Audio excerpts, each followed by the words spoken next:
Now let's move on to recording journal entries for bond-related transactions. We'll start with issuing bonds at face value. So on January 1st, 2018, Smart Touch Learning is going to issue $100,000 of their 9% bonds with a mature life of 5 years, and they're going to do so at face value. So at this point, investors are buying up Smart Touch's debt, and Smart Touch at the time is receiving cash. So we start by debiting cash to record the receipt of payment for these bonds, and since we're issuing them at face value, that means we're selling them for exactly the face value of their bond, which is $100,000. So we debit cash for $100,000, and we put the liability on the books by crediting bonds payable for that same $100,000. Now that these bonds are out in the hands of the market, Smart Touch is going to be obligated to make a series of periodic interest payments to their bond holders. And in this case, they are making semi-annual interest payments on these bonds, which are due every June 30th and December 31st. So their first payment is due on June 30th, 2018. Well, when they pay interest, we need to figure out how much by using the formula of face times rate times time. These bonds have a $100,000 face value. The stated rate is 9%, and since they're paying interest semi-annually, time is 6 out of 12.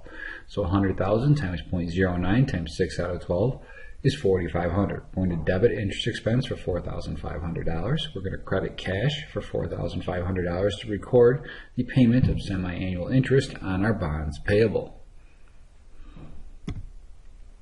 Let's do another example. On January 1st, Paradise Pets is going to issue $20,000 worth of 4% bonds payable that mature in 3 years, and they're doing this at face value. So they're selling the bonds for the stated face rate of $20,000.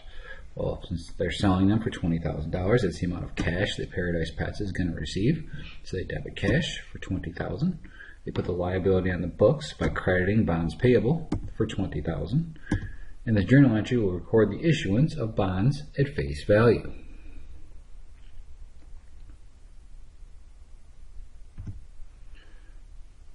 Now that those bonds are out in the market, Paradise Pets is going to be obligated to make a series of semi-annual interest payments on these $10,000 worth of 4% bonds.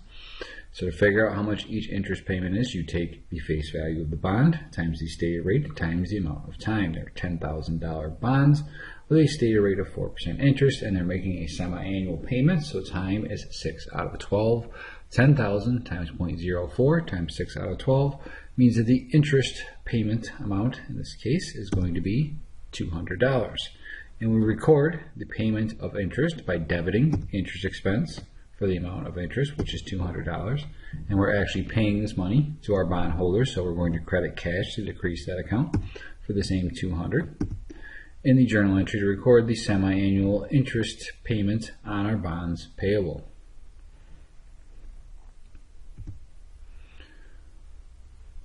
It is possible that bonds get issued at face value, but more likely than not, bonds are going to be issued a little different from face value. And in this example, we'll issue these bonds at a discount. So Smart Touch Learning issues $100,000 of 9% 5-year bonds. These bonds pay interest semi-annually, and they're going to issue them at what they call a bond price of 96.149. Well, what does that number mean? That number means that they're going to issue these bonds for 96.149% of their face value. Well, why would they do that? Well, companies issue bonds when the stated rate of interest on their bond is below the going market rate of interest. And we see in this example, the stated rate on Smart Touch's bonds is 9%.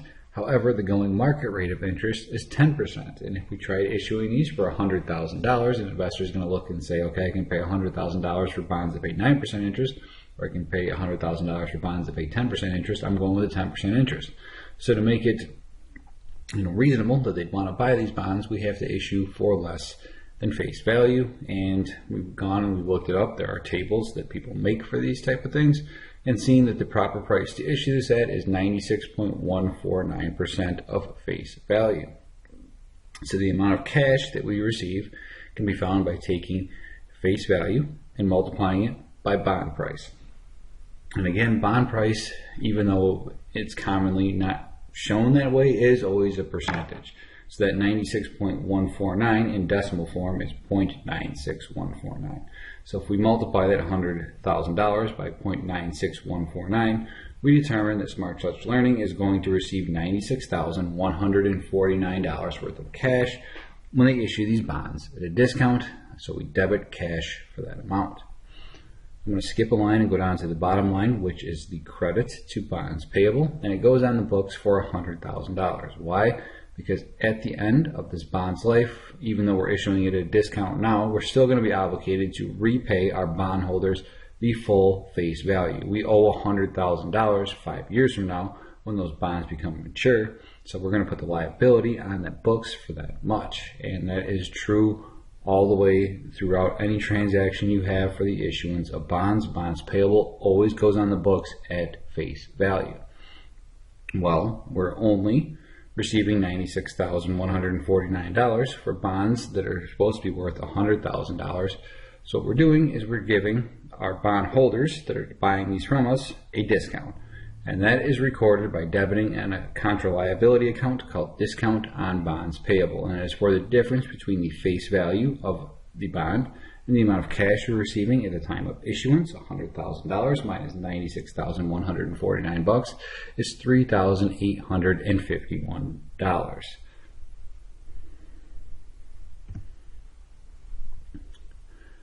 And bonds, when they are reported on a balance sheet, are reported at their book value or their carrying value. And that is found when you have a discount by taking the difference between your bonds payable account value and the value of your discount on bonds payable.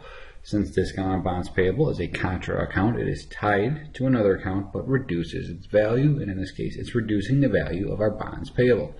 So we have bonds payable of $100,000 less the discount on bonds payable of $3,851, meaning that Smart Touch at the time of issuance is going to be carrying these bonds payable on their books at a carrying value of $96,149.